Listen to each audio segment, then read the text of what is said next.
Anyway, good morning, good evening, good afternoon. Welcome back to Cannon for the LTEL, the channel for Arsenal fans all over this world. And I never thought I'd say this before in my life. I've managed to get three legends together. Oh, Three great. legends. Thank you. Not one, not two, but three. Oh, It must be the easy talk. That's what it is. Anyway. James, how are you? How have you been? Very well, thank you, Alex. Nice to be on the Easy Talk after such a long time. Yeah, still on a high after a lovely away day at Molineux, and a great start. So yeah, it's a long old season, as we know only too well, but it's proving. But I tell you what, it's good to have James back on Easy Talk. I know it's been a long while, but like I tell you, James, you're always welcome back on the channel. Thank you very much, my friend. Thank you very much.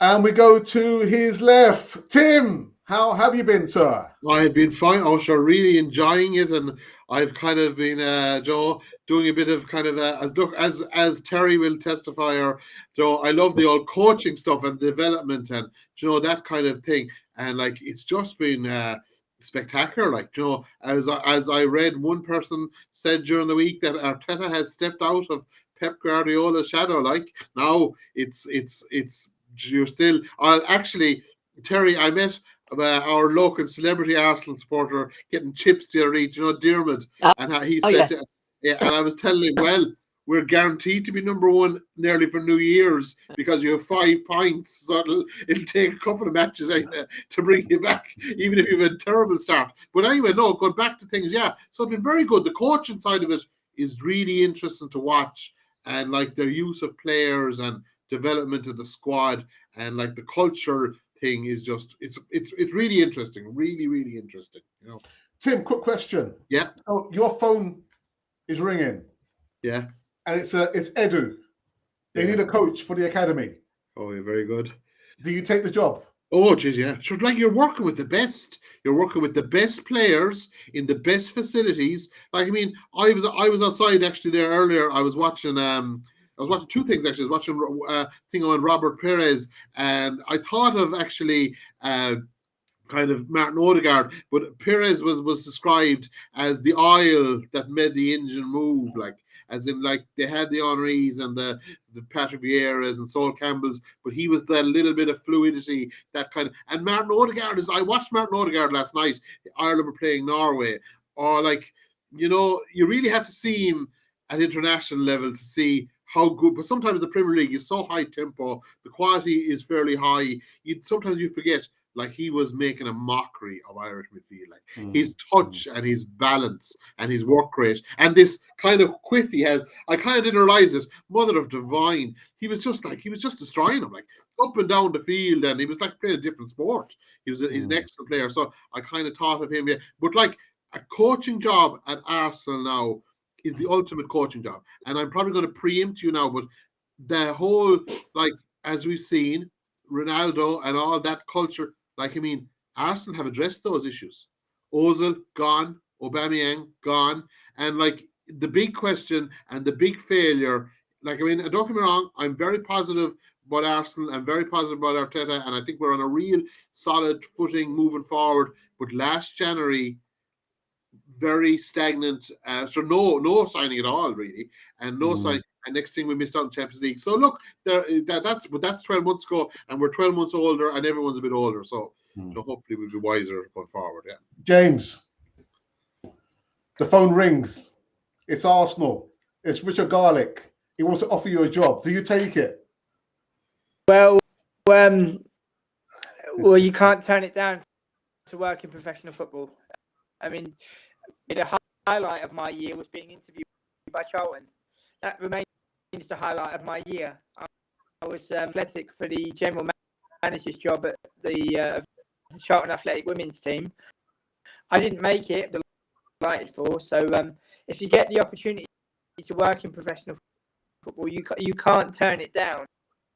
As someone who's worked in the industry for 6 years as a freelance interviewer, it's as if everyone is doing it. I mean, I received an email last writer of World Football Index, who I used to write for, telling me that my author, pregnant for 2 years on their website, has ensured interviews in recent months. And I'm thinking, I don't write for them anymore. So either my reputation is preceding me, I don't know. But you notice that there's so many people doing it now, and I'm very much old-fashioned. But you see now it's a big marketplace now, and it's very difficult, even more so. LTL, the phone rings, and it rings, and it rings. Do you answer it? And I was thinking about this because Jack Wilshere is the head honcho now for the under, and he never struck me as being a great tactician, just a very good player. His biggest fault was he was too skillful, and he kept the ball too close to somebody. He missed time to tackle on him. They tended to damage the ankle. Yeah, do you know what? I think, yeah, you've got Wilshere there, but people around him supporting him back in. He was talking about conditioning team. They'll be feeding into who should be, who hasn't done many minutes and so on. And they must have. I know we've got this guy. You'll often see him with Arteta and Steve Round and so on, Stuyvenberg. This young fella called Stra. I think he's just turned 27 now, and he works with individual players. So, which is what Arteta did quite a bit. Phil Foden and people like that. So it will be interesting to get in there. You wouldn't be just on your own. You would have a team of people. One of the things that people may not know, so I'll share this thing. A few years ago, one of the lads I was teaching, he turned 11 or 12, I think, and he was already something, and he was a goalkeeper, and they signed him up for DR, whatever it's called, young boys team, and his mum got me a ticket, visitors pass, and what was absolutely fascinating, going in about 10 or 12 pitches there, and you've got somebody sitting on and they're doing a video of each game, so you might have 4 or 5 or 6 at a time. This kid I was teaching, I won't give you his surname in case it embarrasses him, but his first name, and they were playing Fulham, and they had a guy up there and so on. They had a guy at each pitch doing a video afterwards. What's that for? He said, well, you get a DVD, or nowadays that's internet, of the whole match, and then at your next meeting you've got to criticize what you did well, what you could do better, what you could sort of work on. So maybe it's 11, 12ish, so they leave nothing to sort of chance, and so I'm sure if call, we wouldn't be on our own. There would be lots and lots of people. They've got a whole team of and videos and stuff. So it's a real. Even I know about hurling in Ireland. You'd be quite surprised at how, essentially an amateur game, they still have. I think they're paid, Tim, people, the strength and conditioning people.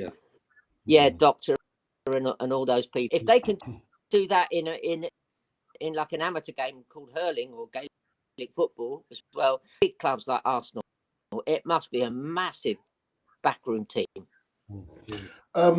James, so we've seen maybe you don't know, there's been an interview with Cristiano Ronaldo, and the big fallout. The question I would ask, James, Does Ronaldo solve any Arsenal problems if they were to sign him?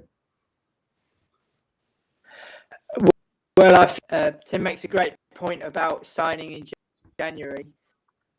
I put it to the panel. The only solution then is buying the only solution. You know, we talk about players as an opportunity, and we're in a world now where if fans get the hump and they get upset, but what they don't realise is to players at all different levels, from Champions League winners to World Cup participants to winners and that kind of thing. And you know what they don't realise is that transfers, you just turn on the tap and it all happens. You've got stipulations, you've got different kind of conditions. Does the player want to move? Maybe the player has a family where they are, and they don't want to leave. In some cases, they are promises where you would think, my goodness, but it really is. I mean, it's a really, really. You have to remember every time you sign a player, it always of a player maybe in the academy, like for example Daniel Ballard. Arsenal signed Gabriel, doesn't get to play for Arsenal in the first team and gets sold to Sunderland.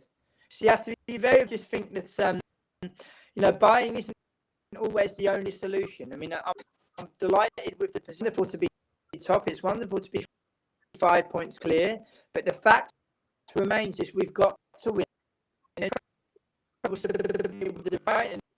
People say, "Oh, it's just the League Cup," but that's the League Cup we've only. I'd like to win it again. I mean, I remember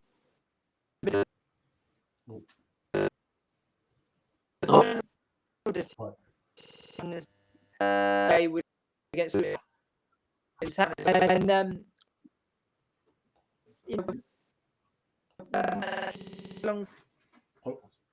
Okay, I think we may have lost James. Into a Dalek, I think. Is it? Yeah. No panic. He's back to James? Oh, he's back. Very good. Yeah, no, the signal is quite weak. James, can you hear me? The signal's gone quite. It's gone. We can't hear you, James. We can't hear you. All right, so let me ask Tim. Sorry, Tim, you want to make a point? Yeah, no, that point actually, because you phrased that question very well.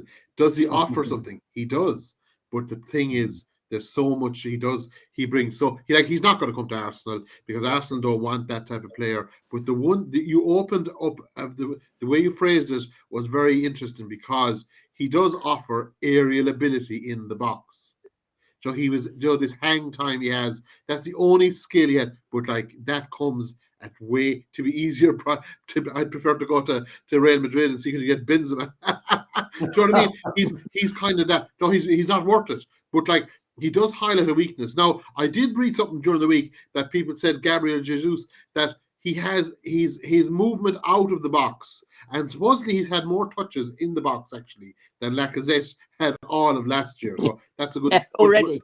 Already. But his movement out of the box is creating a lot of chances. So obviously it's very beneficial, and it's great. But there is a slight weakness there that Arsenal are not an aerial threat really in the box. That's kind of a one weakness there. But look, there's I have to say, I watched the Wolves match. Obviously James was at it, so he'll be. But Saliba was struggling. Xhaka was gone off sick. Jesus wasn't scoring. So the likes of Gabriel, Partey, who would have said Odegaard, obviously, they really came up trumps. They showed resilience. They showed kind of a bit of metal. Maybe is that the right phrase? That they hadn't last year. They were losing those. Do you remember the end last year? Matches against Southampton and Newcastle. They were just throwing them away. This year, it looks like we're not going to. If we get ahead, we'll stay ahead. Last year, you always were. There was a savage kind of air of trepidation about the whole last 20 minutes. We're hanging on, and you always get caught. You always get But this year there seems to be defensively we're a lot stronger. But and as we all probably know, I suppose we can say about football, and I suppose any team sport, defending is a team activity.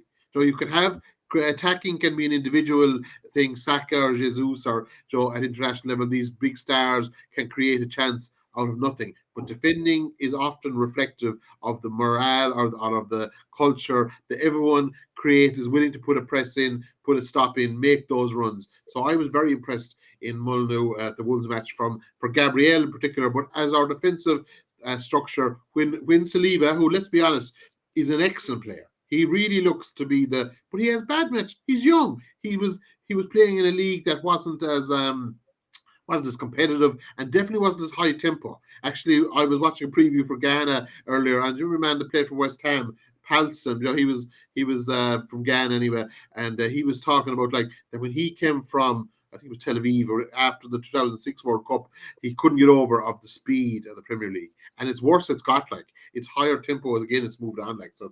It's really intensive like. Okay, before I go to you, Tel, James, did you want to finish off the point that you were trying to make before you got cut off? Yeah, the one now. Yeah, we can hear you now. Yeah, we can hear you. Yeah, the wonders of technology. You would feel and the United Kingdom are two separate planets. Never mind across the sea. Yeah, just I think that some fans can get a little bit too precious about some, and we've just got to be careful that we've got to use our squad, and we've got to trust. Can you imagine playing all this good football that we're playing? You imagine leading the pack, but you imagine ending up when celebrate that. Oh, we've had a wonderful season of playing good football, but we've won nothing again. And that's why I was so disappointed with the Brighton result, because factually that we can win. One of them is gone. One of them is, so there's only 3 left. So you know, like to have gone for the League Cup, and people say, "Oh, it doesn't matter." If we end up trophyless, it. Dearie me. Now tell Ronaldo. One of my favourite trophies is the League Cup. Having been to see us lose to, was it Leeds in '68, Swindon Town in '69. I still can't pass Swindon on the M4 without getting a sinking. So I still love the League Cup. I remember we should do an English soccer match, and we managed to get tickets for the Liverpool back in, was that 87 or something? Yeah, and, 87. Yeah, and funny enough, second time I've ever done this, we parked in Wembley itself, that space. So we parked early, and we're walking along, and all the Liverpool's. I said to my wife, avert your eyes, because we are going to get a larrap explain what the Cockney word larrap means, of course. And I expected he did. And of course, Liverpool had never lost when Ian Rush had scored. And what happens after 20 minutes? Ian Rush scores. Oh, no. And anyway, suddenly Charlie Nicholas pulls out, and it's all balanced, and then we finally win it. So there's me thinking, wow, we cup, and Arsenal fans of any vintage will probably know this one. The following, lowly Luton Town. What a disaster that was. Martin Sitter from 1 yard out. Nigel Winterburn missed a penalty, and Gus Caesar started stumbling. He carried on like a bloke who'd fallen off, and we managed to pull a defeat out of the jaws of victory. I do concur there with James in so much as I do love the League Cup. We've had some disasters. I put my hand up. I was also at the match against Spurs to lose it in the last minute. So it's a shame.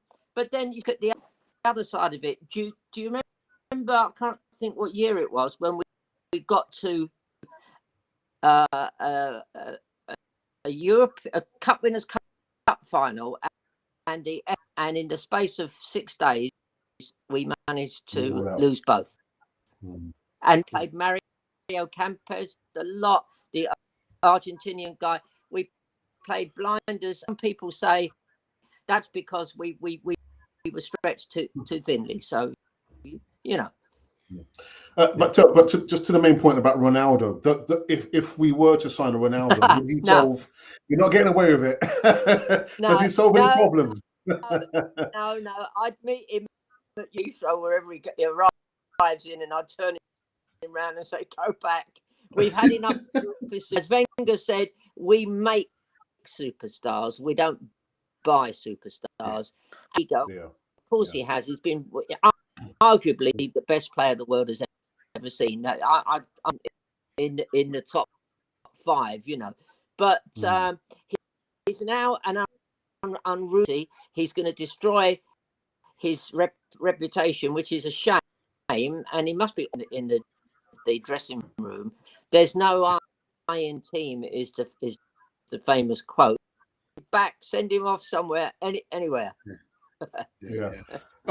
Let's go on to the second point. So I know, again, I've been mindful that James can only be with us for half an hour. James, second topic. Which player for you has surprised you so far this season? If I could use that word, for better or for worse. For me, Aaron Ramsdale.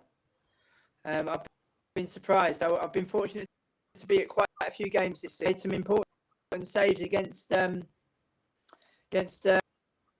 Fulham and against Aston Villa, times away to PSV.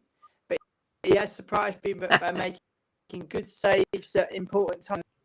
I've been impressed with him. I really have, and I think he's growing in stature, consecutively, and to be coming back and to be part of the England squad in Qatar. I've been pleased with him this season. And for you, Tim, surprise? Well, look, my surprise, I took it as a kind of a, I didn't say it, but the player that has surprised me most, although he was poor against Wolves, but has been Saliba. I think Saliba has that Virgil van Dijk, Paul McGrath, John Terry, these like real high-end defenders that can really be, and like he's going to mature, he's going to make mistakes, but he has been a great player. Now, I suppose Jesus has been the other surprise in the sense that he started off in a blaze, and he has kind of started. But look, there's always that element of players kind of readjust and they kind of go through peaks and troughs as the year goes. But as a player, the one individual player that has surprised me most in that he has come in, been so commanding in a central position, has been Saliba, and partly actually in front of him in the last couple of weeks has really developed a kind of a solidity that I think we have, that will be necessary, that will be vital for us going forward. But to answer your question, yeah, definitely Saliba is the one player that has been the kind of revelation, or has been that wow factor, I would class it, for Arsenal so far this year for me. Tim, very quickly, Gabriel Jesus hasn't scored in, I think, 7 or 8 games.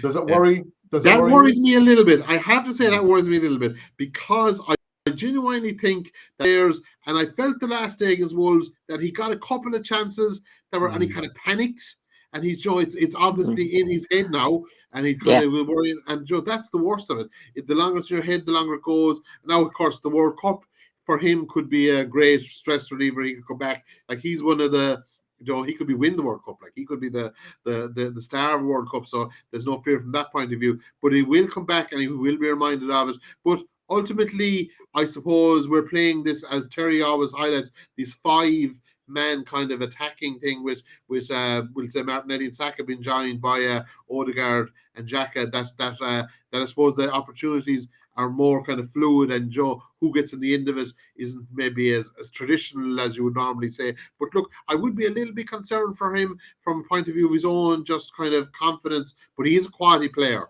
and his work rate is unbelievable. Like the way he comes back down the field is exceptional, and of course his balance and athleticism is very good. He does lack, of course, like that physicality, which is a probably characteristic that possibly may be addressed in January. But like as James pointed out, the best players are your own players, that if you can develop them and coach them, because they are ingrained in your system, they understand the value of it. The last time I was on with James, he made a great point that Arsenal are a top, Arsenal are the elite, are a blue ribbon club in the English league, Joe. Or I suppose really only until Chelsea, they were the southern club that carry the can for the entire league. Let's say obviously Manchester and Liverpool being the more northern, so they were an exceptional club for generations upon generations. Like people like Terry sure have seen league, sure how many different teams,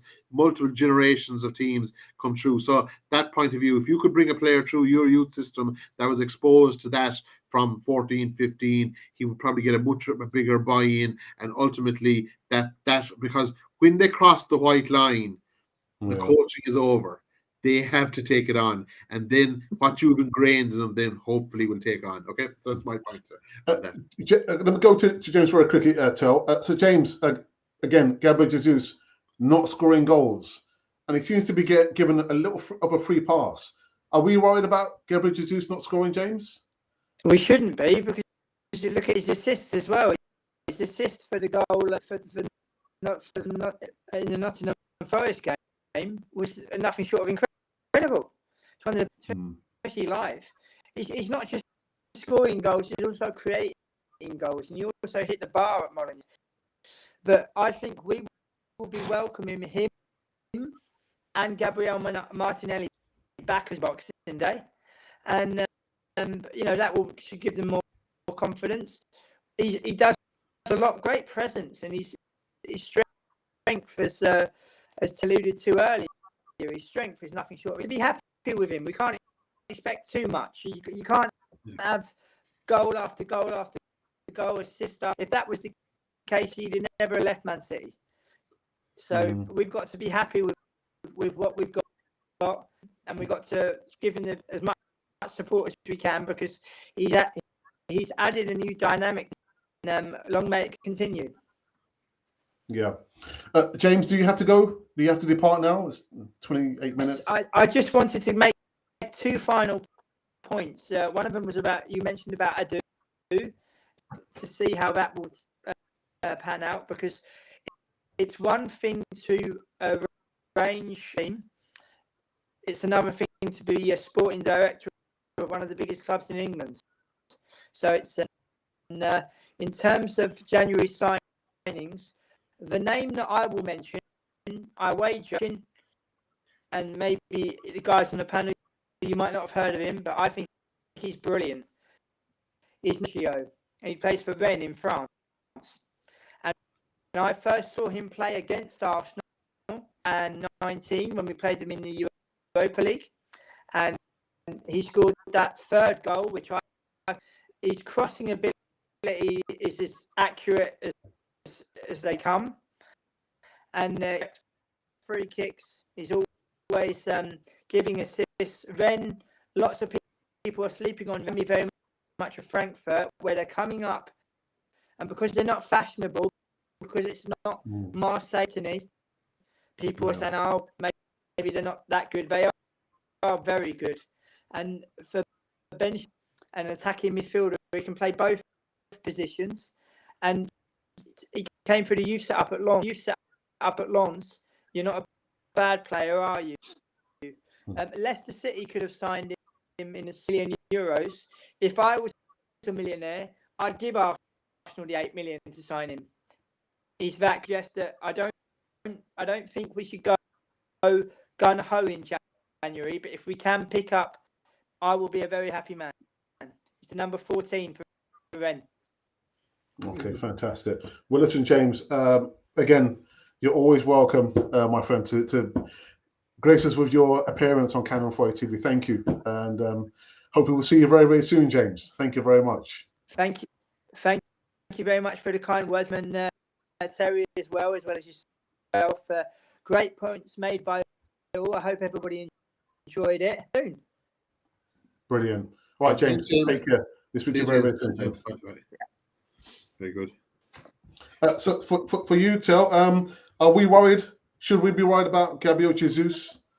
No, I wouldn't worry him at all, because we're attacking. It's a 5-man attack that is kind of all interchange. Wouldn't be concerned about that at all. But he's got it in his head. Of course he has. He's thinking, what's happened? But I would be reassuring him. The goals will come. They're going off your head, and then you'll be off again. So just a quick one. You asked has most impressed us. Well, I'm going to pick one that you might not expect. I've always liked this player. The youth team through into the first team. I think his only weakness is he lacks confidence, but he's got really fast feet, dribbling skills to sort of dive for, and that's Reece Nelson. Ever since I first saw him, I thought he's a cracking player. But I was reading about a week ago, and somebody's done some proper research into what is it about players that come through youth academies, reserves, or whatever other teams, and make a full career in elite soccer. And what it said was that mind your skill factor and your speed factor. It's so much confidence and self-assuredness that when you get knockbacks, which you'll be on the bench warming it up for the best part of 6 months. The players that are the ones that don't let that kind of dissuade them and push forward. If you look at the last few matches, he's always started quite nervous to him. He plays it back, and it's played to him, and he plays it back. And then he started playing it square, and then he suddenly scored a goal, and then the next minute he looks a completely different player. And it occurs to him, I know Tim's like me, we're into the sort of tactics, is that because it's heavily cerebral, it's heavily tactical. You've got to just about having the physical skills. You've got to be able to understand how you're doing, where you should be. And Arteta is balling it out anyway from the sidelines. Now, what I've noticed is, I'm going to mention a few players. Nuno, never forget the look 2 or 3 times he shot at Arteta when I'm screaming at him to go forward or go back or go left or pull right, as if to say, I can't get it. And that look, when you're involved in education at any level, in your students or your pupils where they've just lost it and they've no idea what, and they start to lose confidence. And also with Nuno, a little bit embarrassed that somebody is showing him up, or so he thinking what he should be thinking is, forget that, this guy is a master. He's one of a small group of really top quality tactical managing.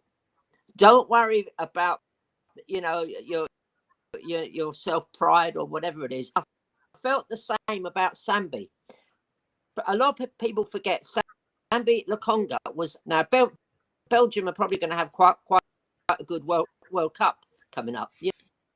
Good team. Okay, now Sambi hasn't looked a great player. Again, his pass he tends to do is a safe pass.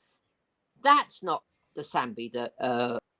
So just to bring the whole thing sort of back where I started, I feel that both Sambi have got to develop a thicker skin, and they've got to say, listen, I've been told, just put your head down and try and build inner confidence. Now, you may argue that somebody's got like that Carlos Cuestra, somebody's got to take managers shouting at you. He's not belittling you. He's not, taking confidence. He's just doing it to try and help. Now, that's a whole cognitive, but I do worry that, a good example of somebody who can take any Tomiyasu. 1 minute he's right back, then he's centre back, and then he's marking. What was his name? Saha against Liverpool. And he's playing at left back remarkably well. There was no thought that I can't do this. I can do. So I do worry that both Reece seems to be improved, and Nuno and Sambi, they need to somebody needs to get in their player. Please just keep believing. You will be a top player for us.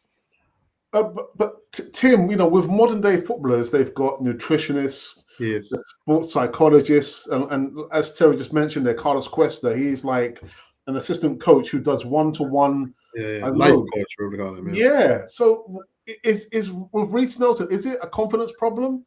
Well, I think it's kind of, like I look at Eddie Nketiah, and he kind of put him in that bracket as well. Like, they're players that are, are they really good? Like, they would be like what they need and what Arsenal want isn't directly aligned, if you know what I mean.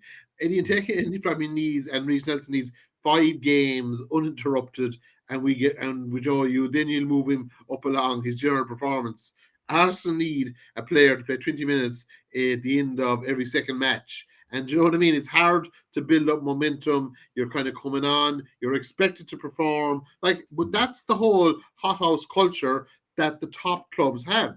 Arsenal, Chelsea, Liverpool, United, they will all expect the players to come in and to perform. And there's also an expectation, which I feel Reece Nelson and a lot of other players, well, not picking on those two in particular, but you are expected to perform wherever you play. It's not a case like Ben White has been an exceptional example of that. Yeah. Ben White, we bought him, and we thought he was kind of like he was a sitter. And then I remember myself and Terry watching the match. I think, is he really big enough? Then someone said, will we play him as a defensive midfielder? Next thing, he's a right back, and he's an exceptional right back. And if you look at this kind of this timed run of going down past the winger, he's the best in the Premier League at that. He's just at the time his run, pick up the ball from Saka, get it in, create that space. And often Saka doesn't give it to him. He just uses him as a decoy and cuts in himself. So it's really brilliant stuff from him. So he's a player that we didn't realize that we were getting such a rounded player, such a talented player with a great temperament. Because as Terry has alluded to there with Tomiyasu, some of those players, like, if you're saying, look, you're playing right back now, and their minds can be, well, why am I playing center half? What's wrong? Had I failed? So they can kind of personally undermine their own ability by just having confidence issues. But Ben White has that assurity and that you would expect. And look, let's be honest, we will need him going forward. He is our probably third, because I'd say Rob Holding is looking like maybe kind of coming to us. He's definitely gone into a bit of a dip anyway, and so I would say that Ben White is a key member of our defence, because he's not only a covering right back,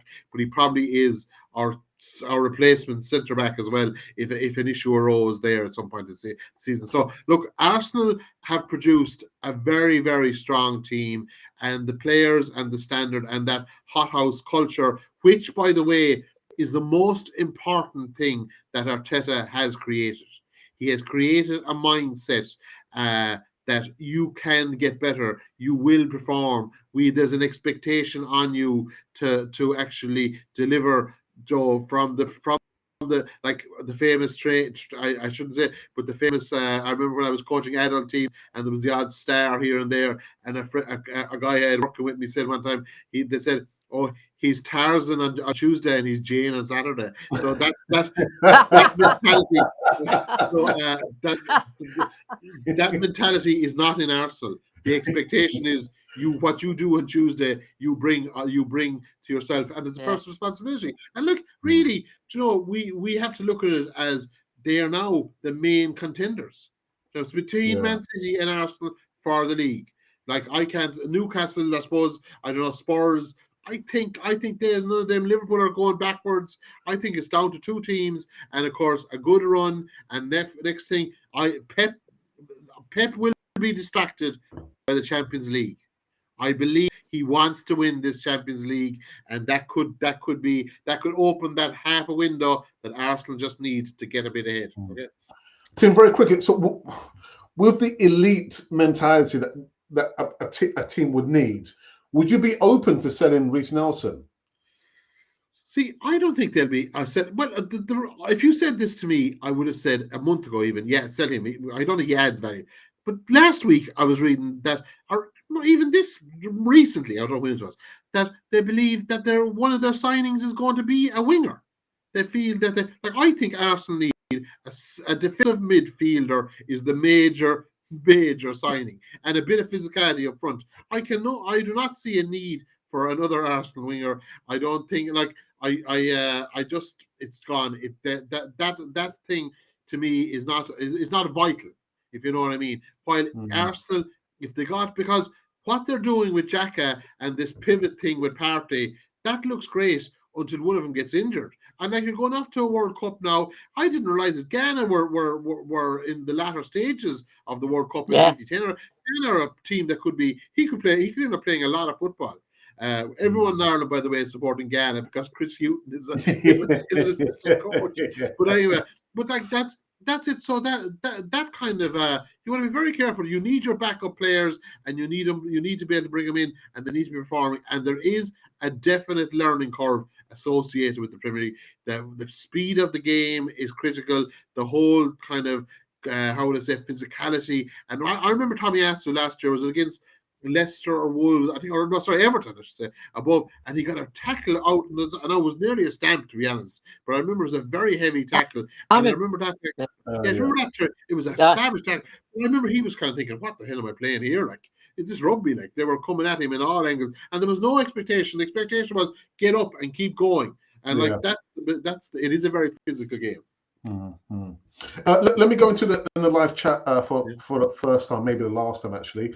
We've got our moderator Ashley, who says, "Hey, Gunners, welcome to Campo TV and the Crazy Gang."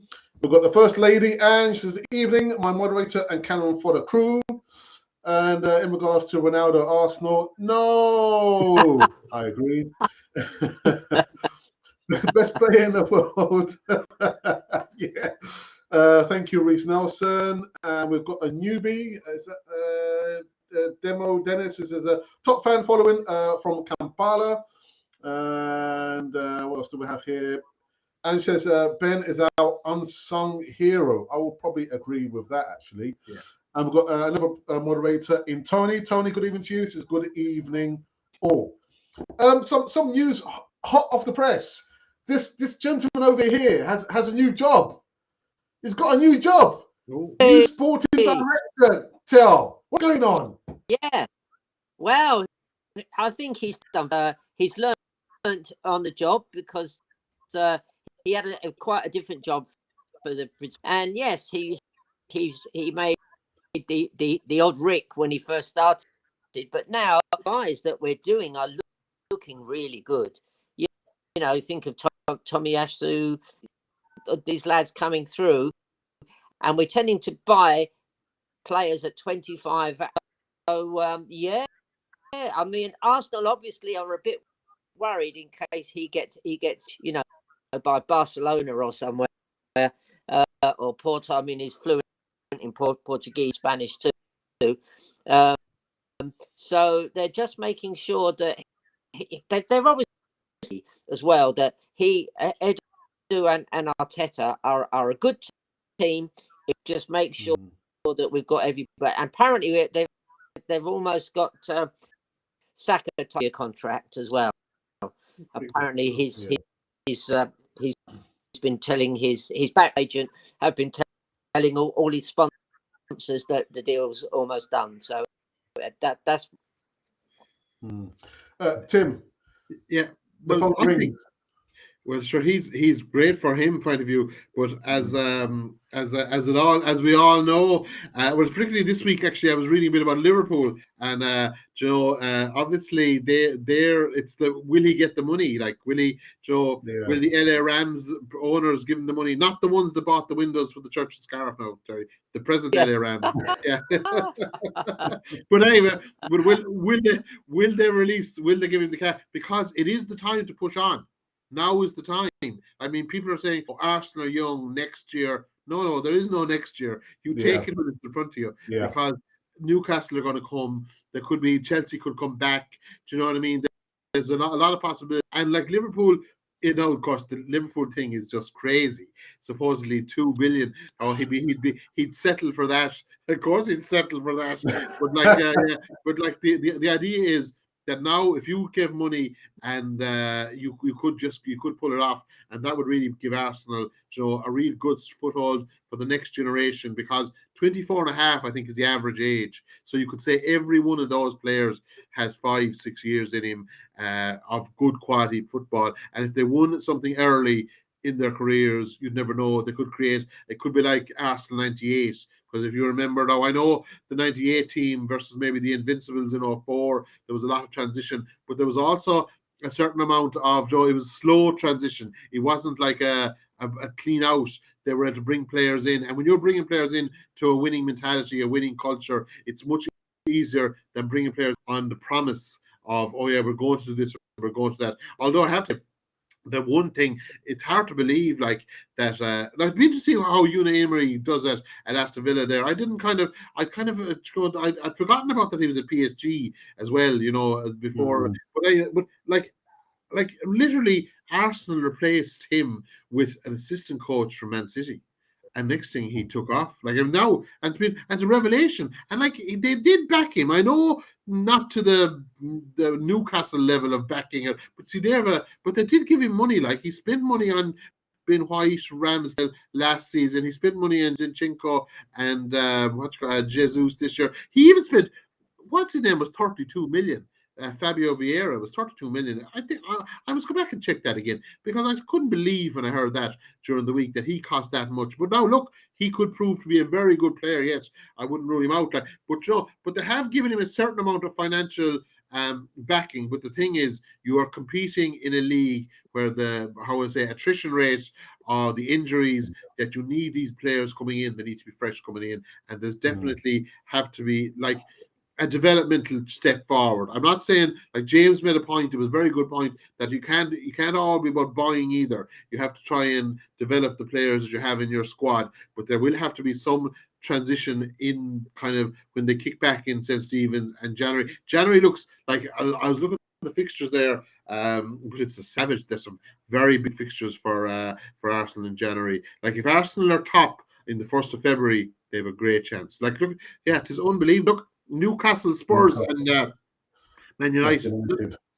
Yeah, they are 3 big fixtures. So they are the ones. Like, if you could still be top after playing those 3 matches, by God, that opens up a big opportunity. Because I'm not running down, but like Aston Villa, Leicester, and Brentford, they're definitely going to win that Brentford match, Terry, aren't they? Yeah. You have a personal investment in that one.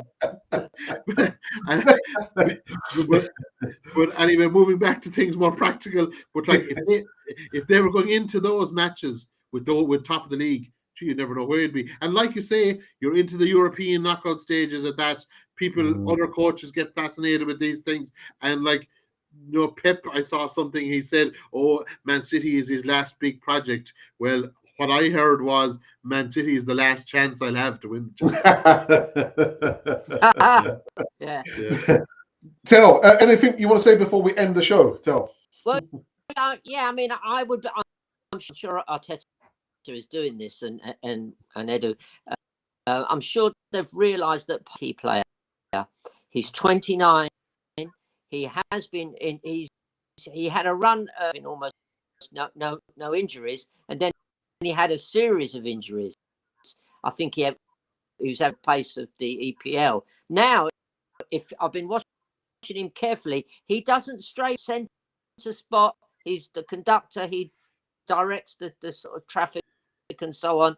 If he gets injured, if he pulls a hamstring and he's out for a number of weeks, that number 6 role, unless Sambi has a good World Cup, and Step was originally a number 8 when he played for Anderlecht. So that might be one. Always liked a big centre forward so that you have a plan B. Giroud, over the years, after he left us, has still managed. Isn't he at one of the Milan teams now? AC Milan, AC Milan. Yeah. Yeah, and he's still scoring. Big Palooka, and he's always there. 6'3" or 4. He's always going to head. He's an awkward, So whether they get a big forward in or not, I don't know. I know that the guy last year, whose name escapes me, but who's now at Juve. But I mean, I have great trust in what Edu and Arteta are doing. I'm trusting because it's working. What I would worry about, Tim was talking about somebody, Tarzan on a Tuesday and Jane on a Saturday. Can I say to the Ings, don't let that happen to any of our players, because you're out in Qatar and it's not going to work. Gary.